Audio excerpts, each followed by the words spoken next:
حضرت انس بن مالک رضی اللہ تعالیٰ عنہ سے روایت ہے، فرماتے ہیں کہ حضور صلی اللہ علیہ وآلہ وسلم نے ارشاد فرمایا کہ جب رب العالمین نے زمین کو پیدا فرمایا تو وہ ہلنے لگی۔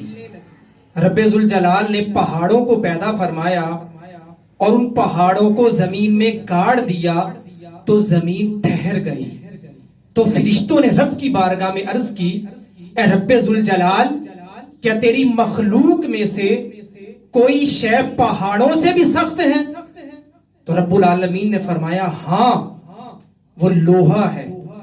تو فرشتوں نے عرض کی، یا رب ذوالجلال، کیا تیری مخلوق میں سے کوئی شے لوہے سے بھی سخت ہے؟ تو رب العالمین نے فرمایا ہاں، وہ آگ ہے۔ جیسا کہ ہم جانتے ہیں کہ آگ لوہے کو بھی پگھلا دیا کرتی ہے۔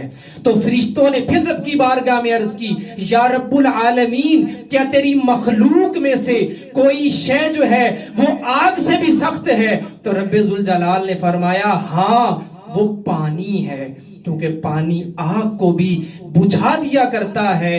تو فرشتوں نے پھر رب کی بارگاہ میں عرض کی، یا رب ذوالجلال، کیا تیری مخلوق میں سے کوئی شے جو ہے وہ پانی سے بھی سخت ہے؟ تو رب نے فرمایا ہاں، وہ ہوا ہے، کہ ہوا پانی کو بھی ادھر ادھر اچھال دیا کرتی ہے، کھینچ کر لے جاتی ہے۔ تو پھر فرشتوں نے عرض کی، یا رب ذوالجلال، کیا تیری مخلوق میں کوئی شے وہ ہوا سے بھی زیادہ سخت ہے؟